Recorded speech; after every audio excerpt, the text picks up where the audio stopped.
दोस्तों, हमने इससे पहली वीडियो में पद के विषय में अध्ययन किया था। हमने जाना था कि पद 5 प्रकार के होते हैं: संज्ञा, सर्वनाम, क्रिया, विशेषण, अव्यय। उसके बाद अवयव भी 4 प्रकार के होते हैं: क्रिया विशेषण, समुच्चय बोधक, संबंध बोधक, विस्मयादि बोधक।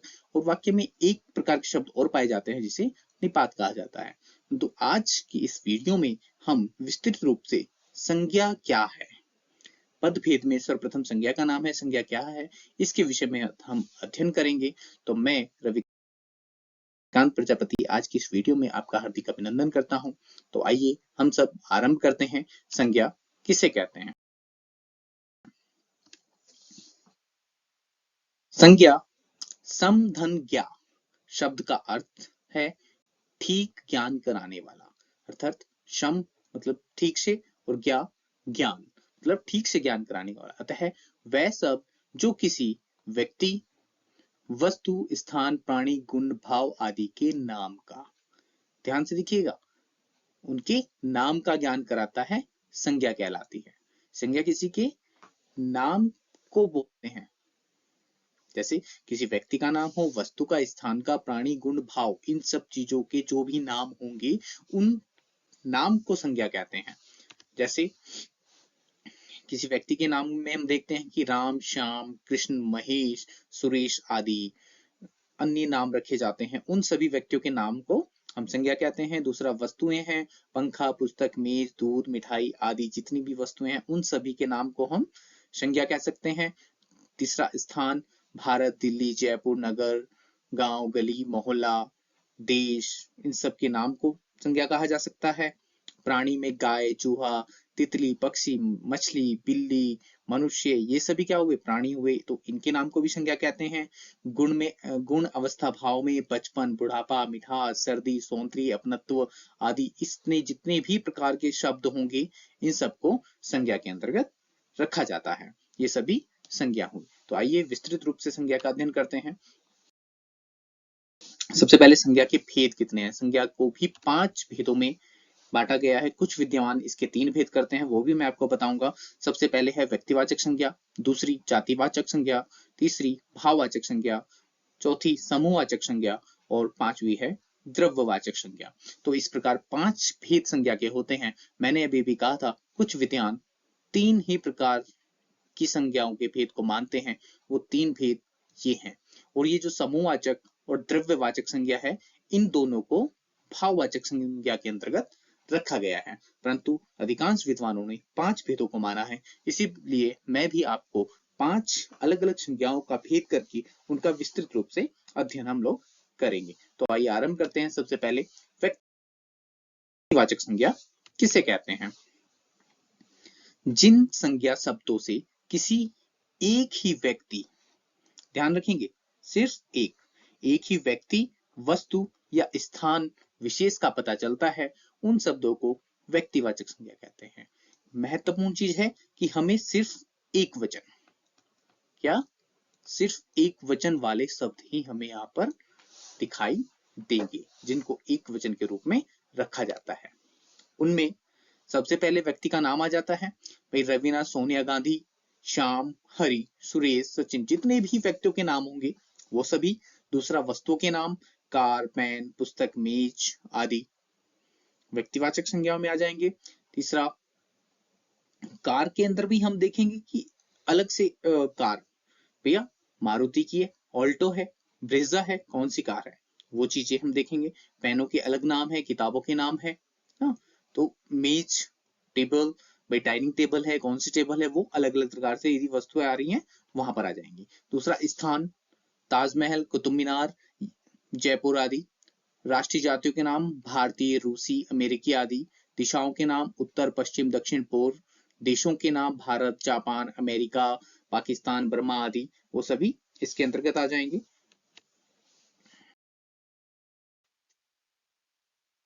अन्य समुद्रों के नाम, काला सागर, भूमध्य सागर, हिंद महासागर, प्रशांत महासागर आदि। अन्य समुद्र भी।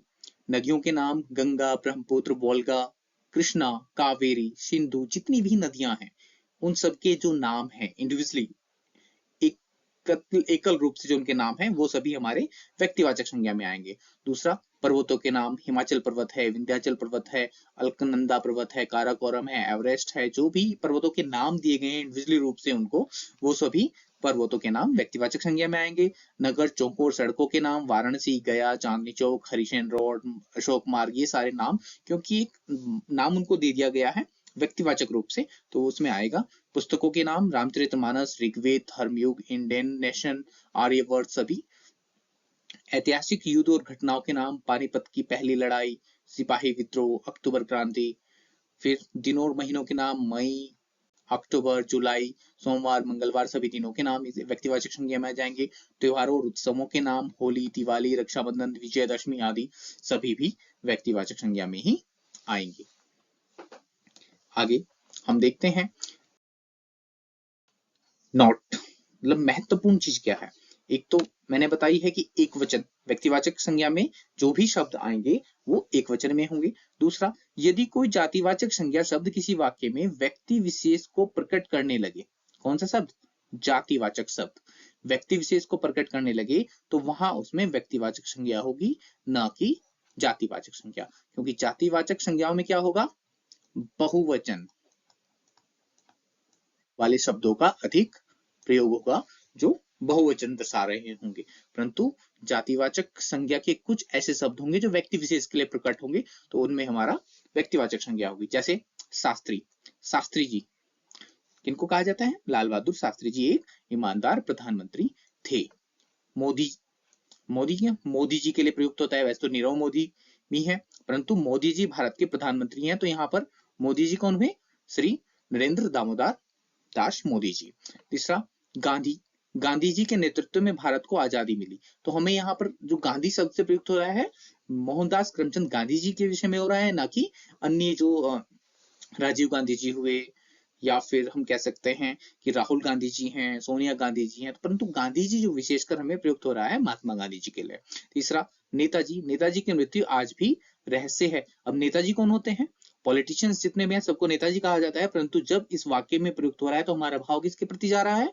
सुभाष चंद्र बोस के प्रति। तो सुभाष चंद्र बोस जी की मृत्यु आज भी एक रहस्यमयी है। तो शब्द तो बहुवचन है ना, परंतु जातिवाचक शब्द है, परंतु व्यक्तिवाचक के रूप में प्रयुक्त हुआ है। इसी प्रकार पंडित जी, पंडित जी भारत के प्रथम प्रधानमंत्री थे, तो पंडित जी कौन हुए? पंडित जी तो एक जातिवाचक शब्द है ना, एक जाति को प्रस्तुत करता है, परंतु पंडित जी जवाहरलाल नेहरू जी के लिए कहा जाता है, इसलिए यहाँ पर इस वाक्य में हम व्यक्तिवाचक संज्ञा के रूप में उसको ले रहे हैं। तो दो महत्वपूर्ण चीजें जातिवाचक संज्ञा और दो महत्वपूर्ण चीजें जो व्यक्तिवाचक संज्ञा और जातिवाचक संज्ञाओं में अंतर प्रकट करेंगी वो है, एक तो उनका एकवचन और बहुवचन होना, है ना। आप इस चीज को देखेंगे कि जो व्यक्तिवाचक संज्ञा के शब्द होंगे वो एकवचन में होंगे और जातिवाचक संज्ञा के शब्द बहुवचन में होंगे।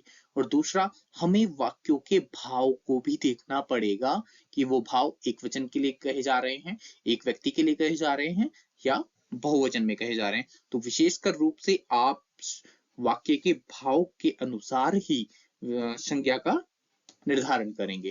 तो आइए आगे दूसरी संज्ञा के विषय में जानते हैं, जो है जातिवाचक संज्ञा। जिस शब्द से एक जाति के सभी प्राणी, व्यक्तिवाचक में क्या हुआ था? हम सिर्फ एक को जान रहे थे, और यहाँ पर सभी प्राणियों वस्तुओं का बोध हो उसे जातिवाचक संज्ञा कहते हैं। जैसे बच्चा, जानवर, नदी, अध्यापक, बाजार, गली, पहाड़, खिड़की, स्कूटर आदि, ये सब सभी शब्द क्या कर रहे हैं? किसी एक ही प्राणी, वस्तु या स्थान का बोध करा रहे हैं। भाई नदी, हमें किसी एक नदी, गंगा, ब्रह्मपुत्र या कावेरी का बोध नहीं, सभी नदियों का बोध करा रही है।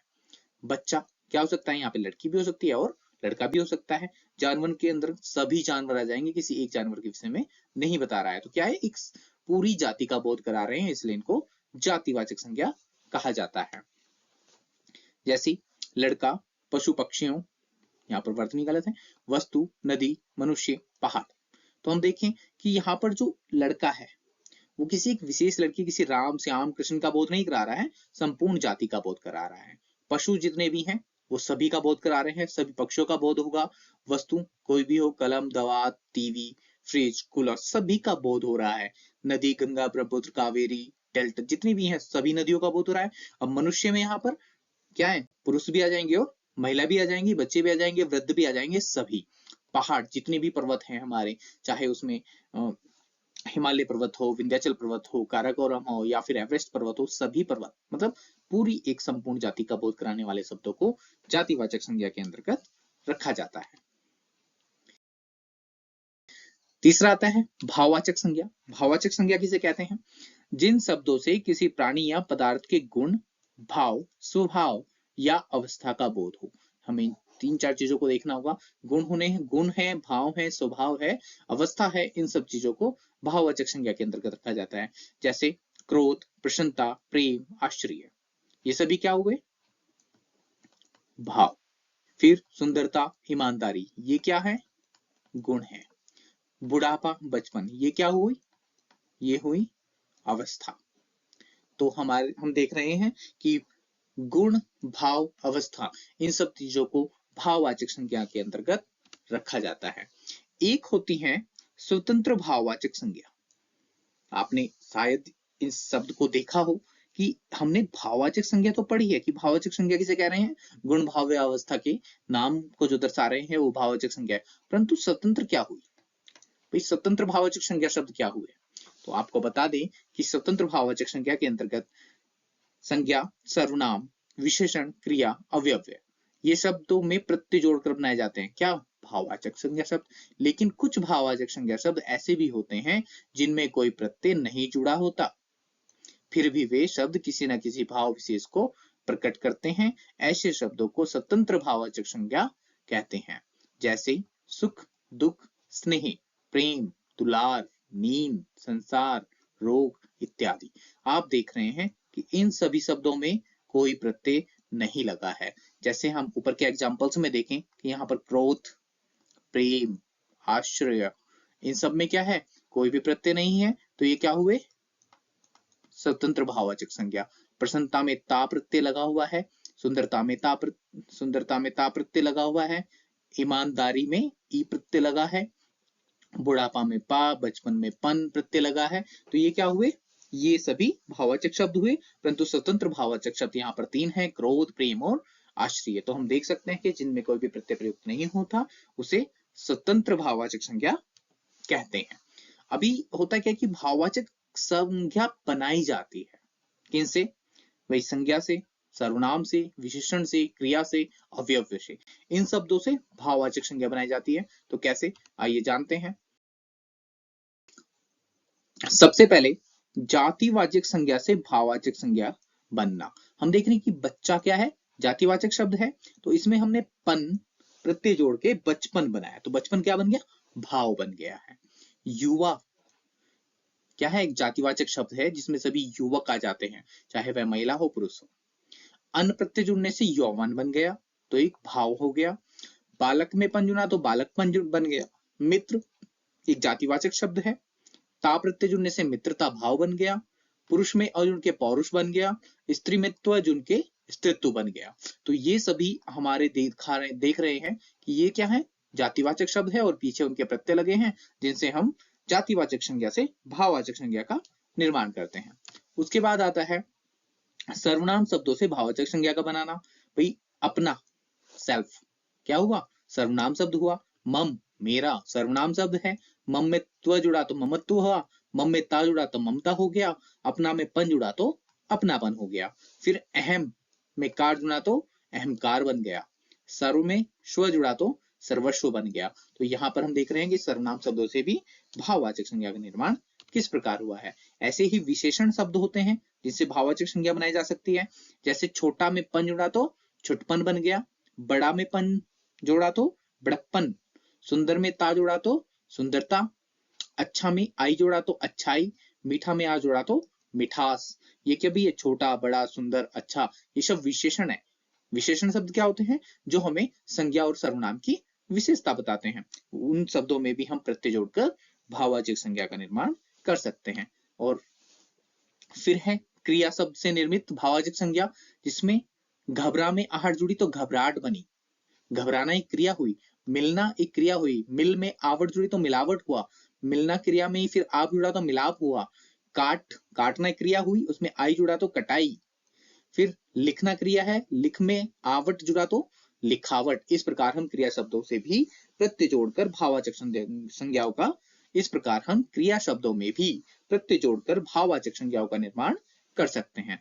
और अंत में हम देख चुके हैं कि पदभेद 5 प्रकार के थे, जिसमें हमने संज्ञा, सर्वनाम, विशेषण और क्रिया से भाववाचक संज्ञा बनाई। इसी प्रकार अवयव से भी हम भाववाचक संज्ञा का निर्माण कर सकते हैं। जैसे परस्पर, परस्पर शब्द से पारस्पर्य बना, समीप से सामीप्य, निकट से निकट्य, शाबाश से शाबाशी, वाहवाह से वाहवाही, धिक् से धिक्कार और शीघ्र से शीघ्रता। हम सभी जानते हैं कि संज्ञा, सर्वनाम, क्रिया, विशेषण में जो अभी प्रत्यय जोड़ के हम बना रहे थे क्या, भाववाचक संज्ञा। उसी प्रकार अव्यय, अ का मतलब न, व्यय मतलब खर्च, जिनका खर्च ना होता हो उन शब्दों के बीच में, मतलब जिन शब्दों को घटाया बढ़ाया ना जा सकता हो, उनके द्वारा भी हम भाववाचक संज्ञाओं का निर्माण कर सकते हैं। इस प्रकार अगली संज्ञा होती है समूहवाचक। इससे पहले हमने व्यक्तिवाचक, जातिवाचक और भाववाचक संज्ञाओं का अध्ययन किया। अभी है समूहवाचक संज्ञा। वे संज्ञा शब्द जो किसी समूह या समुदाय विशेष की स्थिति को प्रकट करते हैं, उन्हें समूहवाचक संज्ञा या समुदायवाचक संज्ञा कहते हैं।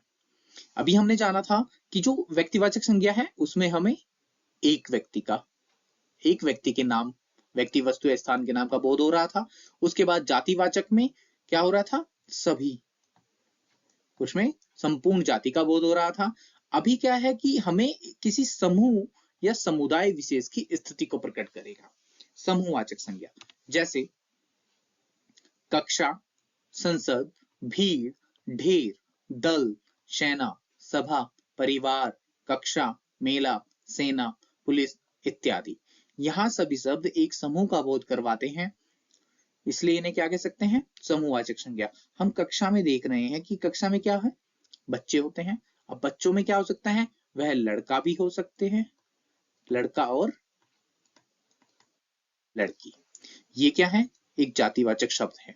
परंतु जब ये सब एक जगह समूह बना लेते हैं तो उसे क्या कहते हैं, कक्षा कहते हैं। और समूहवाचक शब्द कक्षा हुआ, उसको इसलिए समूहवाचक संज्ञा कहेंगे। संसद में महिला भी होती हैं, पुरुष भी होते हैं, तो इसलिए उनके समूह को, भीड़ में पूरी पब्लिक हो सकती है, बच्चे, बूढ़े, वृद्ध, महिला, पुरुष सभी, ढेर, दल, सेना, ये सभी दिख रहे हैं कि सभी क्या कर रहे हैं, किसी ना किसी समूह का निर्माण कर रहे हैं, समूह बन रहा है, इसलिए इनको समूहवाचक संज्ञा कहा जाता है। उसके बाद अंतिम है द्रव्यवाचक संज्ञा। किसी द्रव्य, पदार्थ, धातु या अधातु का बोध करवाने वाले शब्दों को द्रव्यवाचक संज्ञा कहते हैं। जिसमें पहला है ठोस अवस्था, सोना, चांदी, लोहा आदि शब्द अलग अलग धातु को दर्शाते हैं। द्रव्यवाचक अवस्था, पानी, दूध आदि शब्द द्रव्य को दर्शाते हैं। और गैसीय अवस्था में ऑक्सीजन, हाइड्रोजन, नाइट्रोजन इत्यादि जितनी भी गैसें हैं वो सभी गैस अवस्था में होती हैं। तो ये जो तीन अवस्था हुई, ठोस, द्रव्य, गैस, इनकी अवस्थाओं को द्रव्यवाचक संज्ञाओं के अंतर्गत रखा जाता है। इस प्रकार हमने जाना कि संज्ञा के जो पांचों भेद हैं, व्यक्तिवाचक संज्ञा, जातिवाचक संज्ञा, भाववाचक संज्ञा और समूहवाचक संज्ञा, द्रव्यवाचक संज्ञा का, इनका हम विस्तृत रूप से अध्ययन करते हुए इनका भेद कर सकते हैं कि अलग अलग इनको कैसे पहचाना जा सकता है। तो आप लोगों को से अपेक्षा करता हूं, आप लोगों को वीडियो पसंद आई होगी, ऐसा मैं अपेक्षा करता हूं। और आप लोगों से निवेदन करता हूं कि जो भी आपकी प्रतियोगी परीक्षाओं में सम्मिलित होने वाले साथी हैं, उन तक इन वीडियो को अवश्य पहुंचाएं। यदि उन्हें भी वीडियो पसंद आ रही है तो मुझे कमेंट करना ना भूलें, जिससे कि मैं आगामी वीडियो को और अच्छी प्रेरणादायक बना सकूं, आप लोगों के उपयोगी बना सकूं। आप लोगों का वीडियो देखने के लिए बहुत बहुत धन्यवाद, आभार।